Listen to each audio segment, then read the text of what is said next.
जीवन की शुरुआत सूर्य के प्रथम किरण के साथ होती है। सूर्य के आलोक में सब हम अपने जीवन को आनंदित करते हैं। आज का दिन भी हम सबके लिए अपने पुण्योदय से मिला और आज के इस जीवन को पाकर के हम अपने जीवन को कृतार्थ कर पा रहा। कितनी व्यस्ततम और दुर्लभतम जीवन को पाकर के व्यस्ततम जीवन में से कुछ समय अपने हित के संपादन के लिए हम निकाल पाते हैं। वे लोग और बड़े भाग्यशाली पुण्यशाली होते हैं जो अपने जीवन को सही दिशा और बोध दे पाते हैं। वो लोग बड़े दुर्भाग्यशाली होते हैं कि पुण्य के उदय से सब कुछ पाया, लेकिन सबसे ज्यादा समय अपना अन्य कार्यों में खो रहे हैं। खो ही नहीं रहे, जीवन को बर्बाद भी कर रहे हैं। लेकिन उन सब में हम बहुत अच्छे लोगों में माने जा रहे हैं कि सब पाने के बाद भी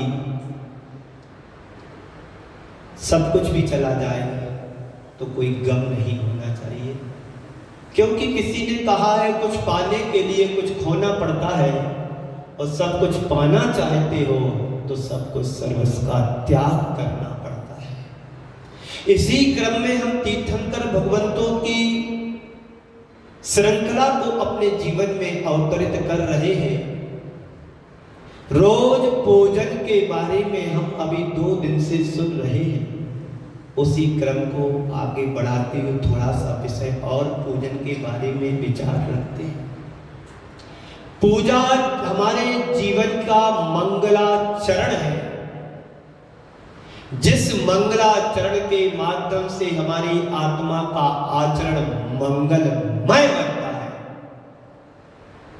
आप किसी सभा की शुरुआत करते हैं तो बिना मंगलाचरण से नहीं होगा।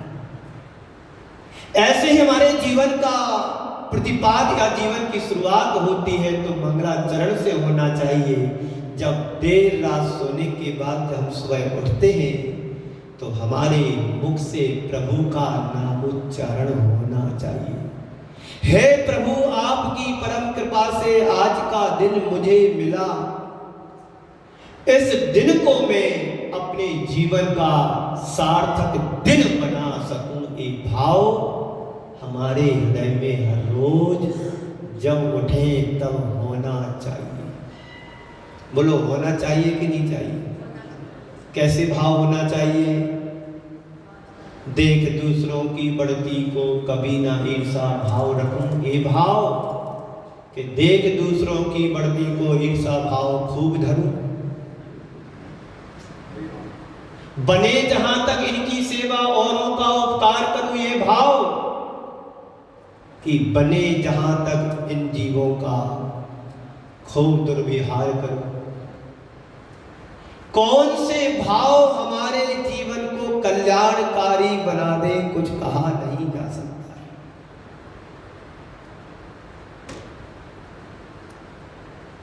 आपने मथुरा नगरी के उद्यान की कहानी या मथुरा नगरी की घटना को सुना होगा, शास्त्रों में पढ़ा होगा पंडित जी साहब।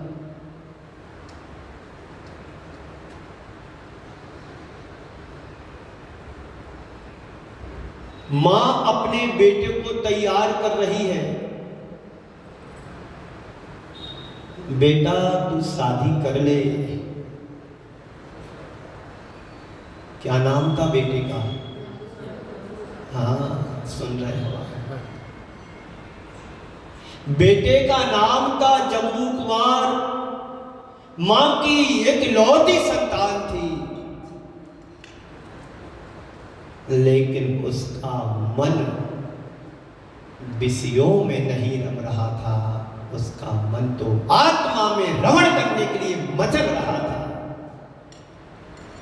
मां कह रही है, बेटे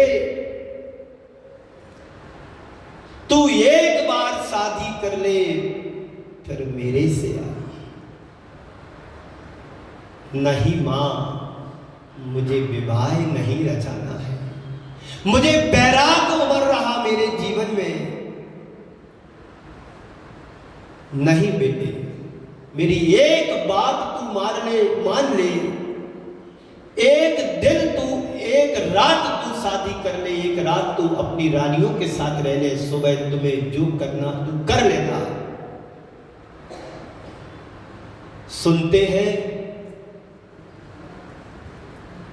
जम्मू कुमार की शादी में विपुल भंडार के रूप में दहेज मिला। ये बात हवा की तरह पूरे मथुरा नगर में और आसपास के क्षेत्रों में फैल गई कि जम्मू कुमार की शादी में विपुल धन मिला है। तो वहीं पर एक विद्युत नाम का चोर भी रहता था। आज की चोर नहीं पंडित जी साहब, चोर भी बड़े ईमानदार हुआ करते थे। जब सबने बात सुनी तो विद्युत कुमार के चोर के मन में भी भाव आया कि सबसे ज्यादा धन मिला है और आज मैं चोरी करके लाऊंगा तो हमेशा के लिए चोरी से मुक्त हो जाऊंगा। गया चोरी करने के लिए।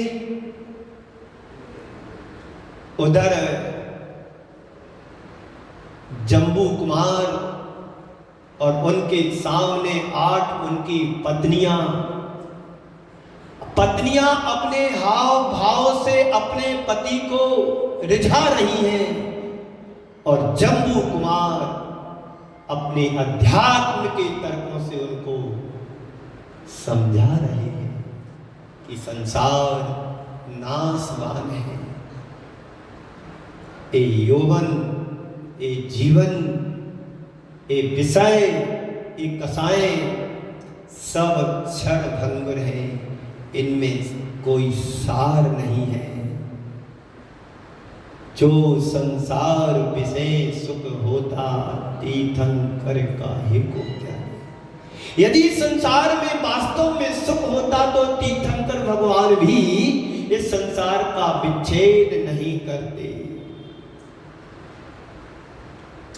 तभी विद्युत कुमार, विद्युत चोर चोरी करने के इरादतन से आता है। मां ने देख लिया कि कोई मेरे घर में घुसा है, पूछती है मां कि कौन मेरे घर में आया, तो कहता है मैं विद्युत चोर आया। क्यों और किस लिए तू इधर आया है? मैंने सुना है कि जम्बू कुमार की शादी में बहुत धन मिला तो मैं चोरी करने आया। देखो चोर भी कह रहा हम चोरी करने आए, मतलब ईमानदार है थे कि नहीं। बोले मैं चोरी करने आया हूं, विद्युत मेरा नाम है, क्योंकि मां ने सुन रखा था कि विद्युत नाम का चोर बड़ा विख्यात चोर था, जो चोरी करने के बाद उसकी कोई चोरी पकड़ नहीं सकता था। तो मां ने चोर को समझाते हुए कहा कि देख, तुझे चोरी करने की जरूरत नहीं है, पर मेरा एक काम तू कर। मेरा जम्बू कुमार कह रहा कि मुझे सुबह दीक्षा लेना है, तू उसको एक रात मना ले कि तू दीक्षा ना ले और तू अपनी रानियों के साथ रहे। तू इतना काम मेरा कर दे, सारा धन तेरा, चोरी करने की जरूरत नहीं। अभी तक तो विद्युत कुमार चोरों के घर चोरी करने जाता था, आज पता नहीं साहूकार के घर में चोरी करने। गया एक झरोके में से दोनों की वार्ताओं को सुन रहा है। एक तरफ वासनाओं के तीर चल रहे हैं तो दूसरी तरह समाधान के अध्यात्म की बौछार हो रही है।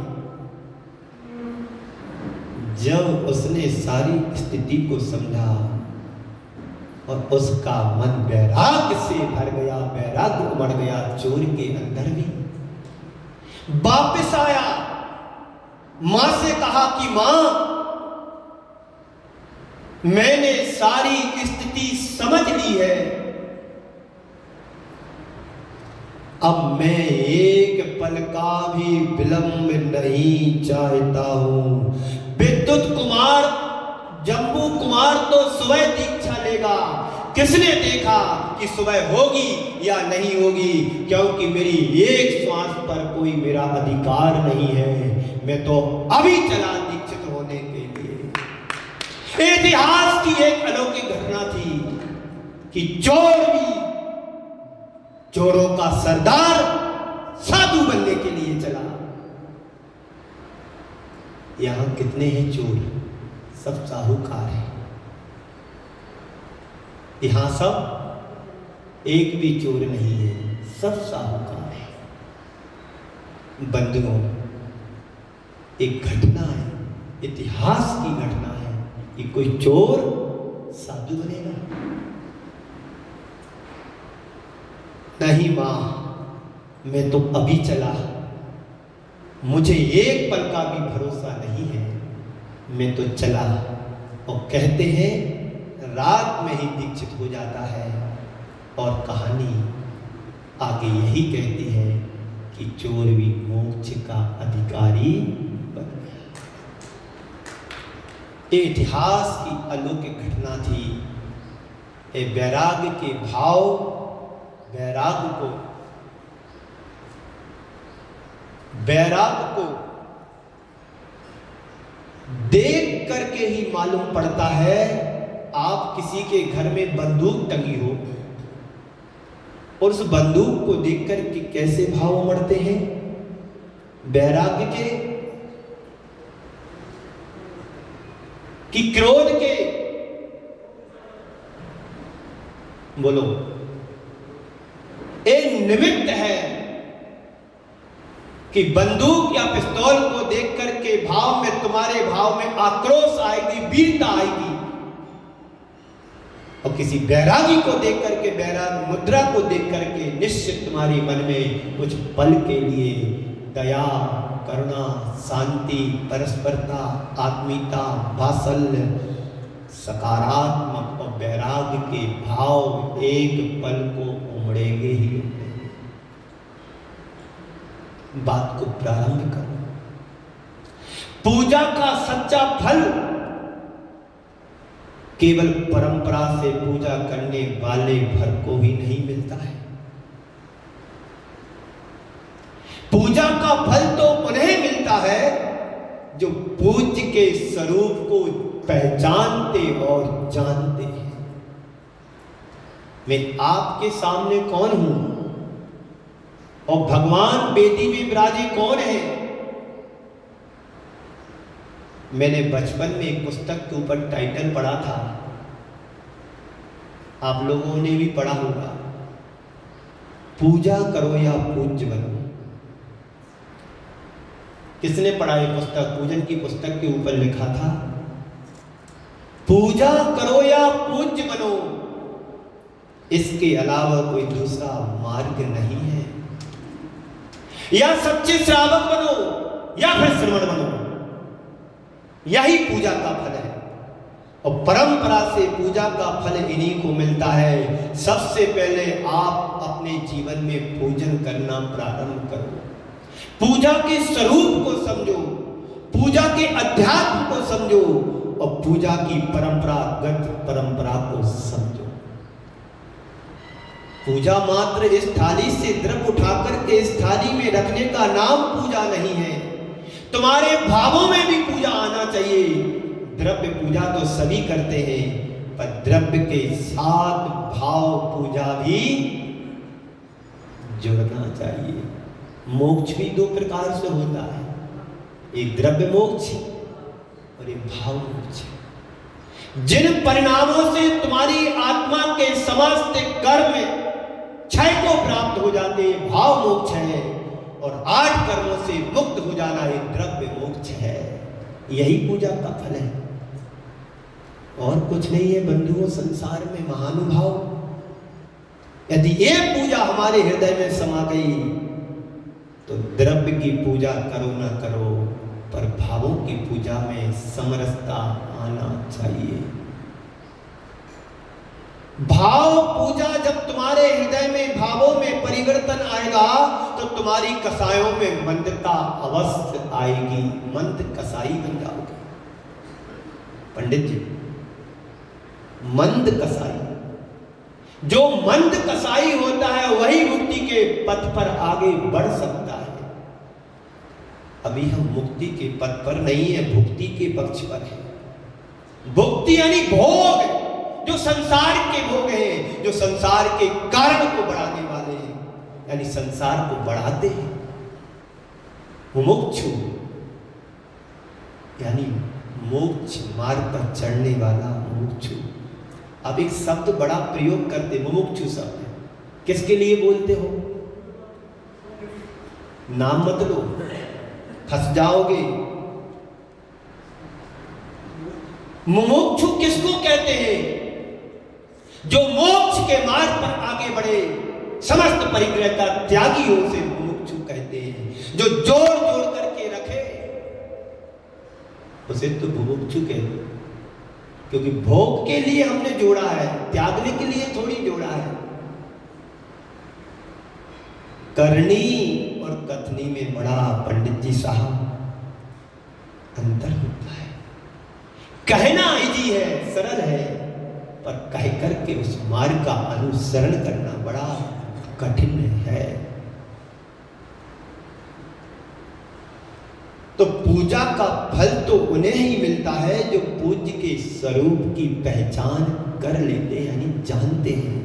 आध्यात्मिक अनुराग से प्रेरित होकर के जो हम पूजा करेंगे या करते हैं, जिस क्षण तुम्हारी आत्मा में आध्यात्मिक अनुराग की अभिव्यक्ति होगी, तुम्हारी पूजा तुम्हें पूज्य तक पहुंचाने में समर्थ हो सकेगी।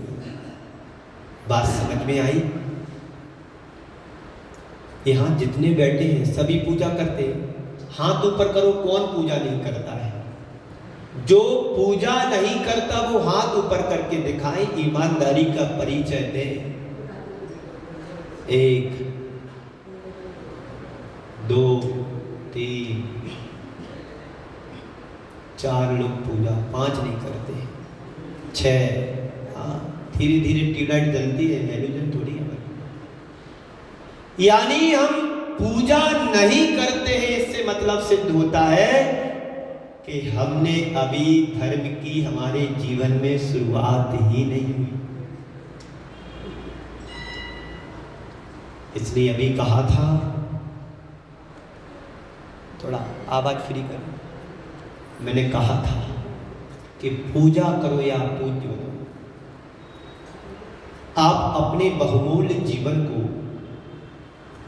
प्रभु के चरणों में समर्पित करो।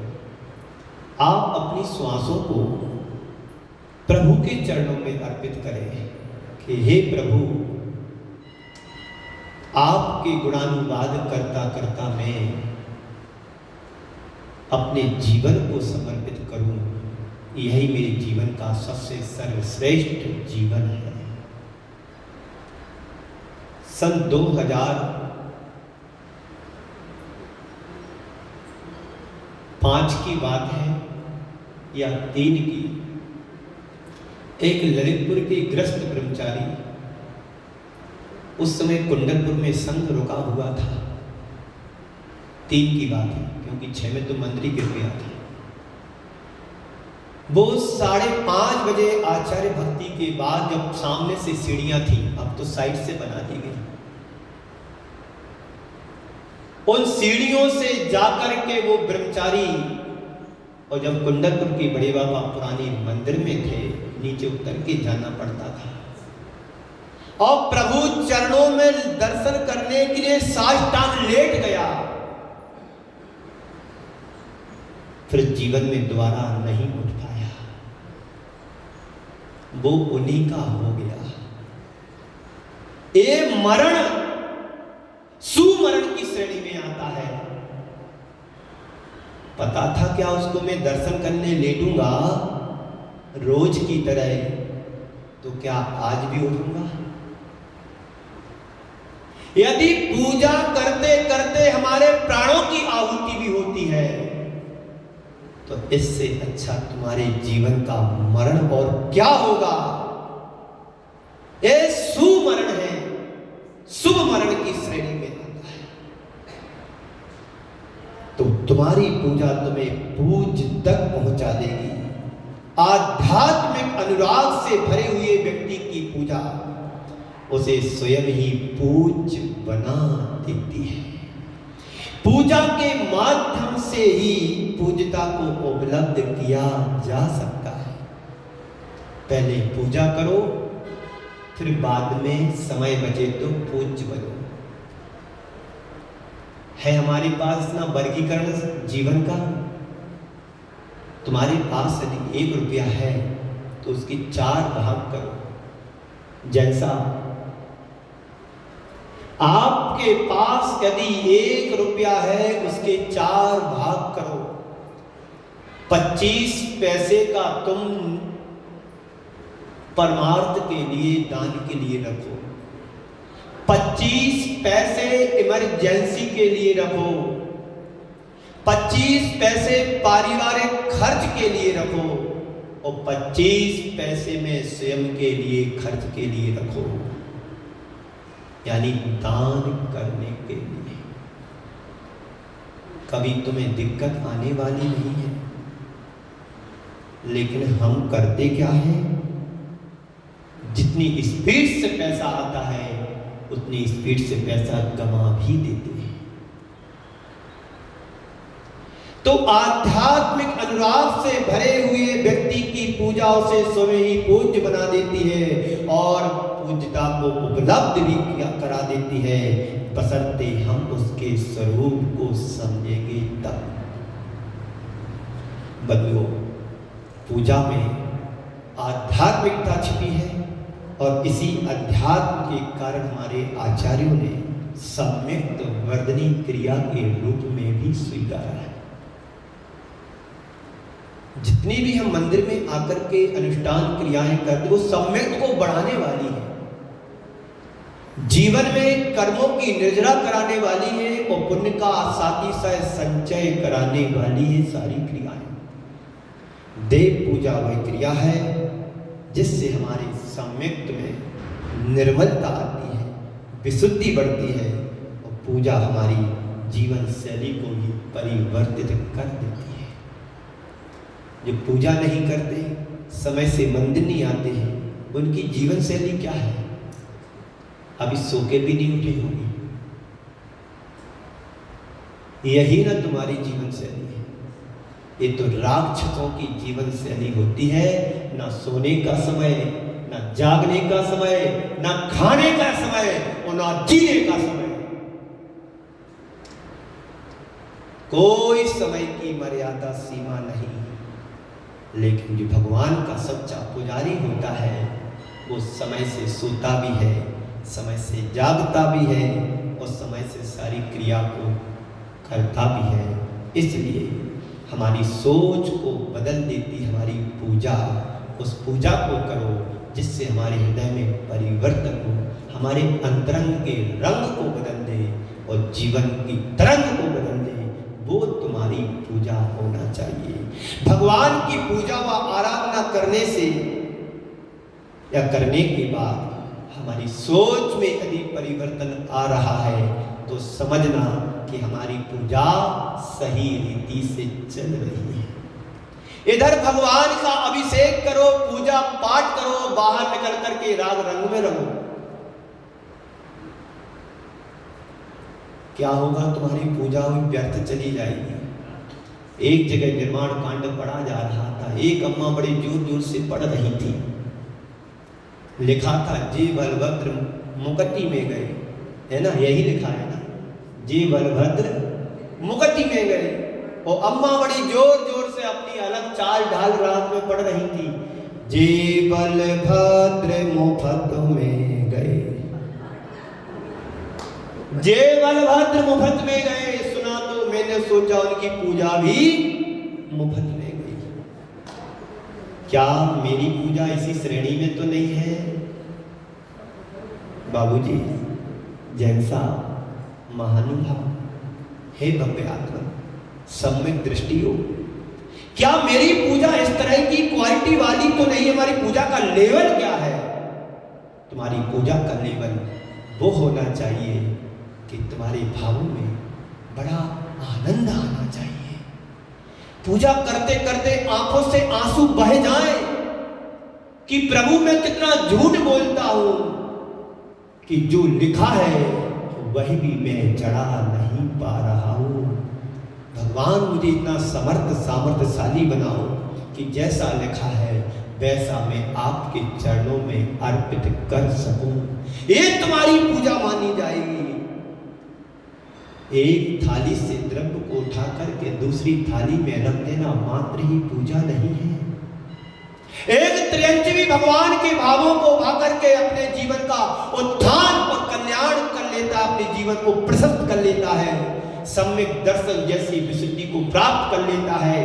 भगवान महावीर का जीव सिंह की पर्याय में जब वो हिरणों का विदारण कर रहा था, दोनों हाथ उसके सिंह को चीरने फाड़ने में लगे हुए थे, तभी आकाश मार्ग से दो चारण नीतिधारी निकले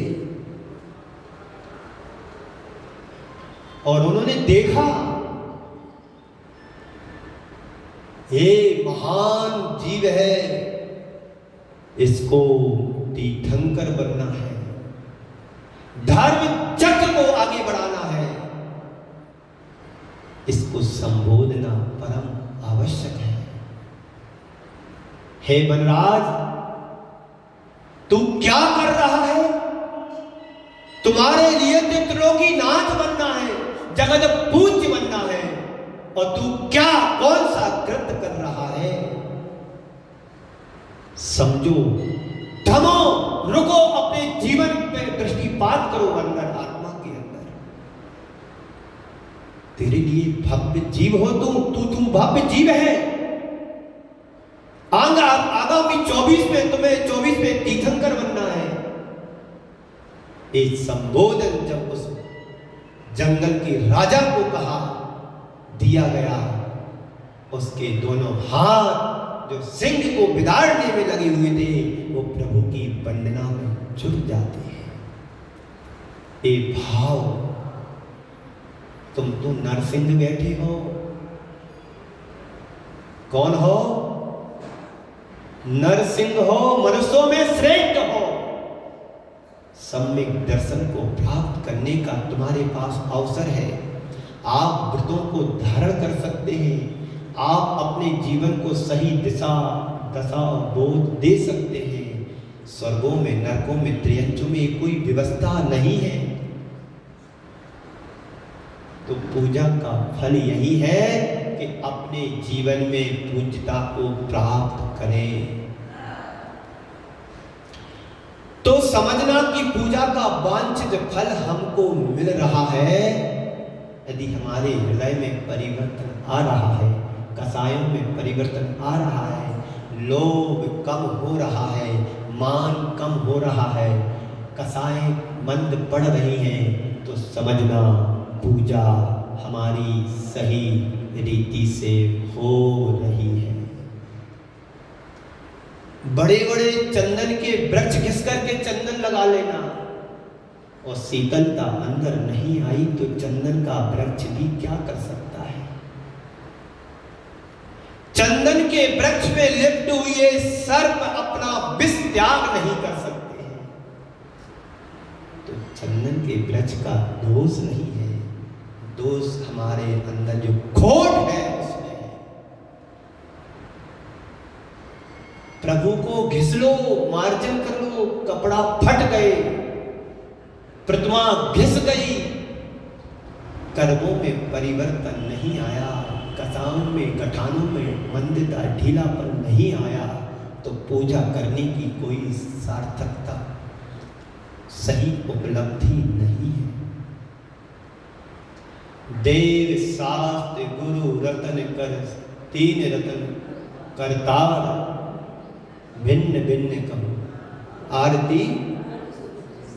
हाँ, विस्तार है सब पूजा के, लेकिन आत्मा का विस्तार हम कैसे करें, कैसे करना है वो तुम्हें समझना है। तो पूजा के मर्म को समझो और अपने जीवन को तदनुरूप ढालने का प्रयास करें। गृहस्थों के लिए अकेले पूजा ही वह प्रक्रिया है जिसके बल पर वे अनादि कालीन मिथ्यात्व की जड़ों को उखाड़ने में, फेंकने में समर्थ हो सकते हैं। इतनी ताकत है पूजा में। हम पूजा को सामान्य ना समझे, हम सिद्धों के गुणों का गुणानुवाद कर रहे हैं। कोई साधारण व्यक्ति की बात नहीं की जा रही है। जिन्होंने जिस प्रक्रिया के माध्यम से अपने अनादिकालीन मिथ्यात्व को उखाड़ करके फेंक दिया है, उनके अंदर जो परम गुणों की उपलब्धि हुई है, उन गुणों की हम पूजा कर रहे हैं। किसकी करते आप पूजा? बोलो माता जी। प्रभु के गुणों की पूजा करते हैं कि बाहर के आडंबरों की पूजा करते हैं? पर मुझे तो नहीं लगता कि तुम उनके परम तत्व की पूजा करते हो। बाहर के वैभव की पूजा नहीं, अंदर के गुण वैभव की पूजा होना चाहिए। अंदर के गुणों की पूजा करोगे तो तुम्हारे अंदर गुण प्रकट होंगे, और बाहर के धन वैभव जड़ वैभव की तरफ दृष्टि होगी तो वही सोच बनेगी कि धन कमाओ, जैसे बने तैसे कमाओ, मौज करो, मस्ती करो, खाओ पियो, मौज मस्ती करो, घी पियो, कर्जा लेके घी पियो और कथरी ओढ़ करके घी पियो। किसने देखा? चुकानी नहीं है, मर जाना है। कर्जा लो, घी पियो, मर जाओ। तो पूजा का फल हमारे जीवन में कैसे आए, इन छोटे छोटे बातों को सुनकर के अपने हृदय में परिवर्तन लाए। मैं यहाँ की चर्चा नहीं कर रहा हूँ, यहाँ तो सब पूजा करते हैं, स्वाध्याय करते हैं, सब आवश्यकों से जुड़े हैं। मैं सब बातें दूसरे गांव की सुना रहा, यहाँ की नहीं सुनाता। यहाँ की दूसरे गांव में सुना कि तुम लोग कैसे हैं, पक्के में सुनाऊंगा और एक एक पकड़ पकड़ के सुनाऊंगा कि कौन कैसा है। पर सुनने आना पड़ेगा, क्योंकि हमारे पास कैमरा वाला नहीं है कि तुम कल सुना सके। सुनो, जीवन में सुनो गुणों और जीवन को तदनुरूप ढालने का प्रयास करो। एक पूजा करो पर भक्ति भाव में तल्लीन होकर के करो। पूजा का फल हमें तभी मिलेगा। व्यक्ति कब सोचता है पूजा करने की, पता है तुम्हारे लिए? जब मरने को तैयार हो जाता है। आहार दान देने की कब सोचेगा? जब जीवन में विसंगति जुड़ेगी। अरे महाराज, हम आहार दे सकते हैं क्या? जब अनुकूलता थी तब कहां सो रहे थे महाराज? जब तुम्हें देने की अनुकूलता थी तो तुम दूर भागते थे। अब देने जैसी कोई स्थिति और कंडीशन नहीं है तो पूछ रहे हो कि महाराज हम आहार दे सकते? बोलो, अतिथि संविभाग किसका है? महाराज का, मुनिराज का अतिथि संविभाग है ना? हाँ, तो गृहस्थ तो पालन ही नहीं करते हैं, तो महाराजों का बचाओ। एक उदाहरण देता हूं। बौद्ध अपने भिक्षुओं के साथ विहार कर रहे थे। बुद्ध अपने भिक्षुओं के साथ विहार कर रहे थे। एक नगर में भिक्षावृत्ति के लिए जाते हैं तो वहां के लोग कुछ उद्दंड थे, तो गलत सलत बोलने लगे, अपशब्दों का प्रयोग किया। इतने हट्टे कट्टे होकर के भीख मांगता है, तुम्हें तो अच्छी मेहनत करके पैसा कमा करके जीवन को चलाना चाहिए, परिवार को चलाना चाहिए, यहाँ चले आते भिक्षा मांगने के लिए। बुद्ध ने कोई प्रतिक्रिया नहीं की। उनके साथ में कुछ शिष्य थे, उनमें से एक शिष्य बोलता है, गुरुदेव इसने हम लोगों के लिए अपशब्द कहे, अनर्गल बातों का प्रयोग किया, आप मुझे आदेश दे, मैं उसको सबक सिखाता हूं। बुद्ध ने कहा, नहीं शिष्य, नहीं बंदे, नहीं। क्या उदाहरण दिया? आप किसी के घर में या किसी फंक्शन में आप गए और आपके लिए वहां पर तुम्हें सम्मान किया जा रहा है और कुछ भेंट में आपको दी जा रही है, और यदि उस भेंट को आप ग्रहण नहीं करेंगे तो भेंट किसके पास जाएगी? आप किसी प्रोग्राम में, फंक्शन में, अनुष्ठान में गए और आपका सम्मान किया जा रहा है और आपको सम्मान में बड़ी तस्वीर और दुपट्टा साल दिया जा रहा है, मुकुट पहनाया जा रहा है, यदि आप उसको स्वीकार नहीं करोगे तो भेंट किसके पास जाएगी?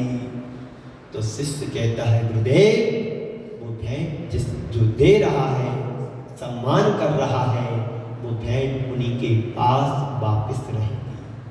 बस शिष्य उसने कुछ भी बोला हो, हमने स्वीकारा ही नहीं है, एक्सेप्ट भी नहीं किया है, तो वो सारी गालियां, अपशब्द उन्हीं के पास ही रहे। ये पूजा का फल है। पूजा करने से तुम्हारे ऊपर अपकार करने वाला भी व्यक्ति यदि कुछ कह के चला जाए, गालियां दे के चला जाए, तो तुम्हारे हृदय से दुर्व्यवहार के भाव नहीं आना चाहिए। यही सोचो कि मेरा पापोदय का उदय है, सामने वाला निमित्त बना है, आज गाली दे के चला गया, कर्जा सेटल हो गया। यही पूजा का फल है। उसके दुर्व्यवहार को देख करके तुम्हें अपने आप को नहीं बदलना है, अपने स्वरूप में लीन होना है। ठीक है, गाली ही तो दी है, कोई काटा थोड़ी है, गाली ही दी है, मारा थोड़ी है। अरे मारा ही है, जान से थोड़ी मारा है, और जान से ही मार दिया। मेरी आत्मा को कोई मार नहीं सकता है, जला नहीं सकता है, गला नहीं सकता है। ये सारी पुद्गल की चीजें हैं, पुद्गल तक सीमित है। आत्मा तो अजर, अमर, अविनाशी, शाश्वत, एकमात्र आत्म तत्व है। एगो में शाश्वतो आदा दंसन नान लक्षण। मेरी आत्मा एकमात्र शाश्वत है, जिसका स्वरूप, लक्षण, ज्ञान और दर्शन उसका लक्षण वाला है।